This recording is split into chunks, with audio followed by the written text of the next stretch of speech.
ಕರ್ನಾಟಕ ಮಾಲಿನ್ಯ ನಿಯಂತ್ರಣ ಮಂಡಳಿಯ ಸುವರ್ಣ ಮಹೋತ್ಸವದ ಅಂಗವಾಗಿ ಪರಿಸರ ಸಂರಕ್ಷಣೆ ಕುರಿತು ಜಾಗೃತಿ ಮೂಡಿಸಲು ದಾವಣಗೆರೆಯ ಆನಗೋಡಿನಲ್ಲಿಂದು ಪರಿಸರ ಜಾಗೃತಿ ಸಮಾವೇಶ ಮತ್ತು ಪ್ರಶಸ್ತಿ ವಿತರಣಾ ಕಾರ್ಯಕ್ರಮಕ್ಕೆ ಶಾಸಕ ಕೆಎನ್ ಬಸವಂತಪ್ಪ ಚಾಲನೆ ನೀಡಿದರು. ಈ ವೇಳೆ ಜಿಲ್ಲಾ ಪರಿಸರ ಅಧಿಕಾರಿ ಪುರಾಣಿಕ್, ದಾವಣಗೆರೆ ವಿಶ್ವವಿದ್ಯಾಲಯದ ಪ್ರಾಧ್ಯಾಪಕ ಡಾ ಎಸ್ ಶಿಶುಪಾಲ ಸೇರಿದಂತೆ ವಿವಿಧ ಇಲಾಖೆಯ ಅಧಿಕಾರಿಗಳು ಉಪಸ್ಥಿತರಿದ್ದರು.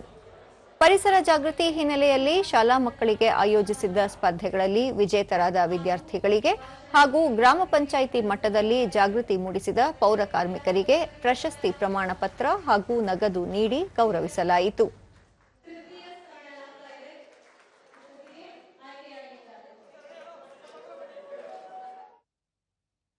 ಬಳಿಕ ಬಸವಂತಪ್ಪ ಮಕ್ಕಳಿಗೆ ಶಾಲಾ ಮಟ್ಟದಲ್ಲಿಯೇ ಪರಿಸರ ಸಂರಕ್ಷಣೆ ಕುರಿತು ಅರಿವು ಮೂಡಿಸಿದರೆ ಮುಂದಿನ ದಿನಗಳಲ್ಲಿ ಪರಿಸರ ಹಾಗೂ ಆರೋಗ್ಯ ಕಾಪಾಡಲು ಸಹಾಯವಾಗುತ್ತದೆ.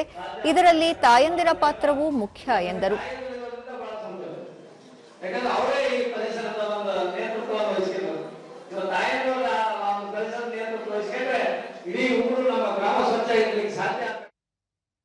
ಪುರಾಣಿಕ್, ಪ್ರತಿಯೊಬ್ಬರೂ ಪರಿಸರ ಸ್ನೇಹಿ ಜೀವನ ಶೈಲಿಗೆ ಒತ್ತು ನೀಡಬೇಕಿದ್ದು ಅದು ಎಲ್ಲರ ಕರ್ತವ್ಯ ಎಂದರು.